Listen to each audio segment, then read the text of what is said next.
Oke, selanjutnya adalah membuat general ledger. Apa itu general ledger? General ledger atau buku besar merupakan rekapan saldo-saldo dari akun yang dimiliki perusahaan. Jadi fungsinya adalah merekap dan mengakumulasikan serta menentukan berapa kiranya saldo akhir dari akun-akun yang telah dicatat di general journal tadi. Tadi kan kita sudah membuat general journal ya, atau jurnal umum. Nah, di sana kan kita sudah mencatat akun-akun apa yang sesuai dengan transaksinya tadi. Nah, setelah itu, akun-akun itu nantinya itu dimasukkan ke dalam general ledger. Jadi kita plot-plotkan sesuai akunnya. Jadi untuk general ledger kas sendiri, untuk sublist sendiri, prepaid insurance sendiri, dan itu saldo-saldonya akan diakumulasikan sehingga didapatkan saldo akhir yang nantinya akan dibawa ke neraca saldo. Kita langsung lihat ke ilustrasi ya. Yang pertama itu ada general ledger untuk kas. Nah, kita tahu sendiri kalau kas itu punya saldo normal itu di debit. Karena apa? Karena dia aset. Nah, jadi di debit. Jadi misalkan di tanggal Oktober tanggal 1 itu ada penambahan debit sebesar 10.000. Berarti kan saldo normalnya debit. Jadi tinggal ditulis saja 10.000 di balance-nya. Seperti itu terus hingga nanti misalkan ada transaksi kredit, berarti tinggal dikurangi saja karena kan normalnya debit. Berarti kalau ada kredit, ada transaksi dengan nominal kredit, berarti langsung mengurangi. Jadi setelah itu diakumulasikan saldonya berapa dan saldo akhirnya itu akan masuk di neraca saldo. Itu berlaku seterusnya.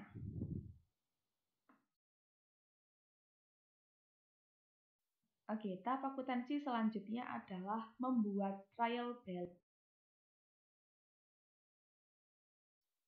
Oke, tahap akuntansi selanjutnya adalah membuat trial balance. Trial balance merupakan bagian yang berisikan saldo-saldo yang didapatkan dari general ledger. Jadi kan tadi kita sudah membuat general ledger ya, buku besar. Nah, dari buku besar itu didapatkan saldo-saldo akhir dari setiap akun. Nah, saldonya ini biasanya saldo normalnya dari si akun itu. Jadi misalkan aset pasti saldo normalnya itu di debit, kecuali untuk akun-akun kontra. Kalau kewajiban itu di kredit dan sebagainya. Jadi nanti saldo akhir itu akan diakumulasikan jadi satu dan itu saldonya totalnya itu harus balance, baik itu di debit atau di kreditnya itu memiliki jumlah yang sama. Seperti itu. Tahap akuntansi selanjutnya adalah membuat adjusting entries. Tahap akuntansi selanjutnya adalah membuat adjusting entries. Nah, ini sudah kita pelajari sebelumnya ya, terkait adjusting entries. Jadi, adjusting entries itu dibuat untuk menyamakan dengan jumlah saldo sesuai dengan kondisi sebenarnya. Karena pastinya dalam perusahaan itu nggak mungkin saldonya itu sesuai semua. Pasti harus ada yang disesuaikan. Pasti ada yang tidak sesuai dengan kondisi sebenarnya dan kita sesuaikan di saat itu. Dan adjusting entries ini biasanya itu dibuat ketika kita akan menyusun laporan keuangan. Jadi kalau kita menyusun laporan keuangan, pastinya kan saldo-saldonya itu harus bersaldo asli sesuai kondisi ya. Asli sesuai kondisi yang sebenarnya. Agar bisa nantinya untuk membuat laporan keuangan.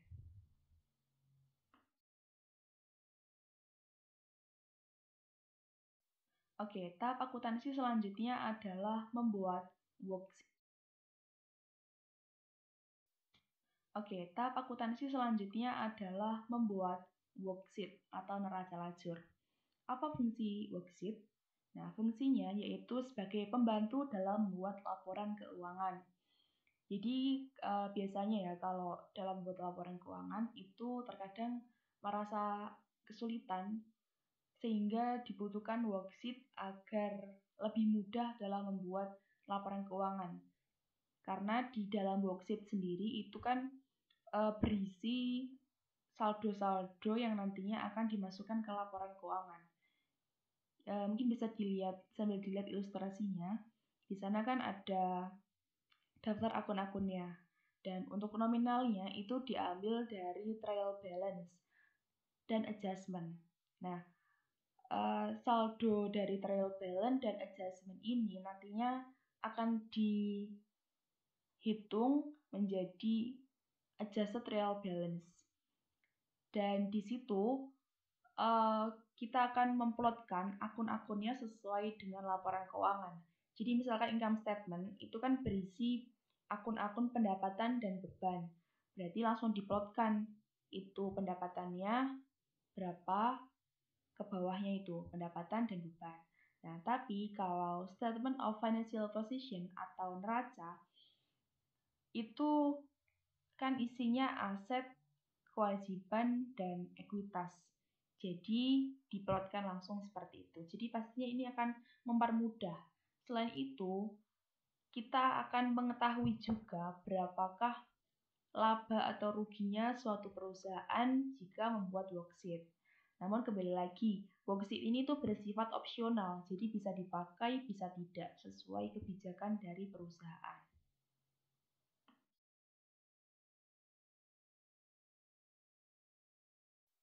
Tahap akuntansi selanjutnya adalah membuat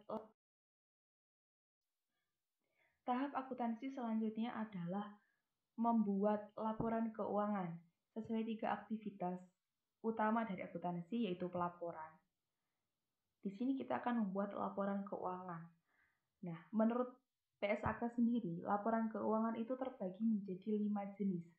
Yang pertama ada laporan laba rugi, kedua ada laporan perubahan ekuitas, yang ketiga ada laporan posisi keuangan atau yang bisa disebut neraca, yang keempat ada laporan arus kas, dan yang kelima ada catatan atas laporan keuangan. Nah, sekarang kita fokus di income statement atau laporan laba rugi. Sesuai namanya, di income statement itu kita akan mengetahui berapa laba atau rugi dari perusahaan. Nah, di income statement itu terdapat akun revenues dan expense atau pendapatan dan beban, baik itu pendapatan beban di dalam sebuah usaha atau pendapatan dan beban di luar usaha.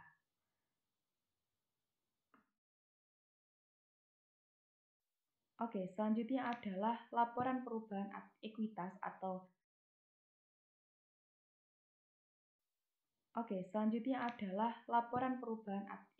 atau retained earning statement. Nah, laporan perubahan ekuitas itu kita gunakan untuk mengetahui berapa modal akhir dari perusahaan.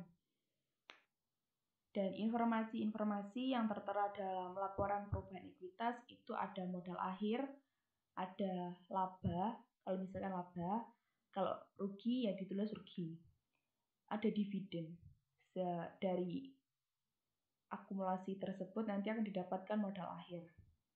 Nah, untuk mekanisme perhitungan dari modal akhirnya, itu dengan terlebih dahulu kita tuliskan modal awalnya berapa. Jadi dituliskan modal awalnya itu berapa. Misalkan di ilustrasi ini ya, modal awal di tanggal 1 Oktober itu masih 0, karena mungkin perusahaannya baru berdiri ya. Dan ternyata dalam siklus operasinya itu menghasilkan laba.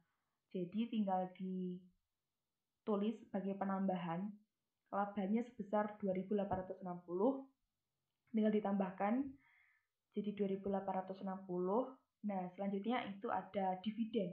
Jadi dividen ini bersifat mengurangi penambahan tadi. 2860 itu dikurangi 500 sama dengan 2360. Nah, 2360 ini merupakan jumlah modal akhir dari perusahaan. Oke, laporan keuangan selanjutnya adalah Statement of Financial Position. Jadi, laporan ini itu digunakan untuk mengetahui berapa jumlah aset, liabilitas, dan ekuitas dari perusahaan. Nah, biasanya laporan posisi keuangan atau Statement of Financial Position ini digunakan juga untuk para investor mengetahui bagaimana kiranya kondisi keuangan perusahaan itu. Apakah punya banyak hutang atau asetnya juga banyak atau bagaimana. Dan laporan itu biasanya digunakan untuk investor menentukan atau memutuskan kira-kira mau menginvestasikan uangnya untuk perusahaan atau bagaimana. Jadi di laporan posisi keuangan itu ada komponen aset, ekuitas, dan liabilitas. Dan perlu diingat juga untuk ekuitasnya itu kan modal dari perusahaan, itu yang digunakan adalah modal akhir dari perusahaan. Jumlah modalnya itu bukan modal yang awal ya, bukan modal di neraca saldo, tapi modal di laporan perubahan ekuitas. Sehingga nanti akan didapatkan hasil yang balance. Seperti itu.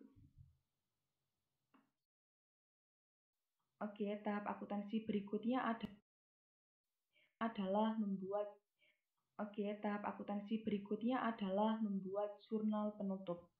Jurnal penutup itu digunakan untuk menutup akun-akun nominal atau akun-akun sementara dari perusahaan.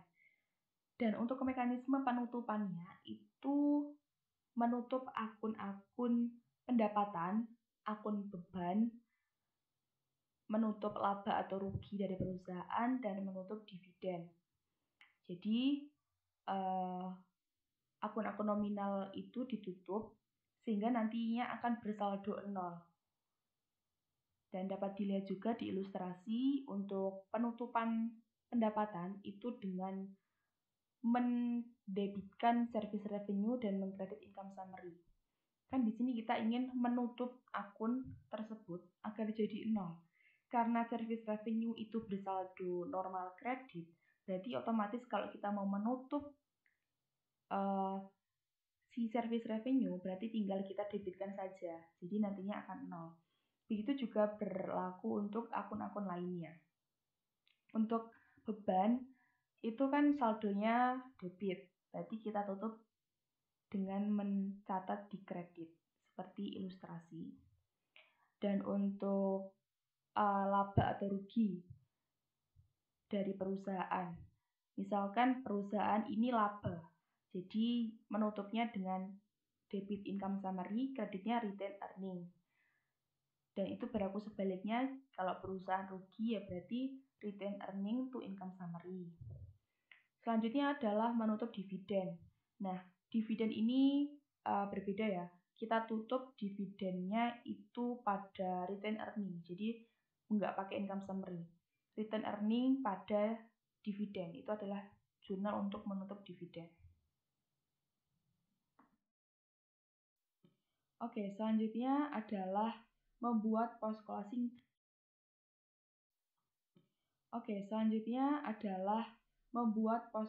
trial balance atau neraca saldo setelah penutupan. Jadi jika tadi kita sudah membuat jurnal penutup yang digunakan untuk menutup akun-akun nominal, nah sekarang kita akan membuat neraca saldo setelah penutupan, yaitu digunakan untuk mencatat saldo akhir dari akun real. Karena kan tadi akun nominalnya sudah ditutup ya, sudah bersaldo 0. Nah, sekarang kita ingin tahu nih, apakah saldo realnya itu sudah balance, baik debit atau kreditnya. Caranya dengan membuat post closing trial balance ini. Dan untuk mekanisme pembuatan neraca saldo setelah ditutup itu mirip dengan neraca, yaitu kas hingga akun-akun aset dan akun-akun liabilitas itu kita tuliskan semuanya beserta saldonya. Dan nanti akan didapatkan total dari semuanya itu baik debit atau kredit harus balance.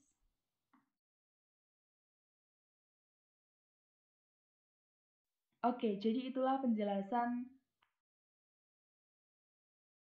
Oke, jadi itulah penjelasan tentang adjusting entries dan siklus akuntansi dari perusahaan jasa.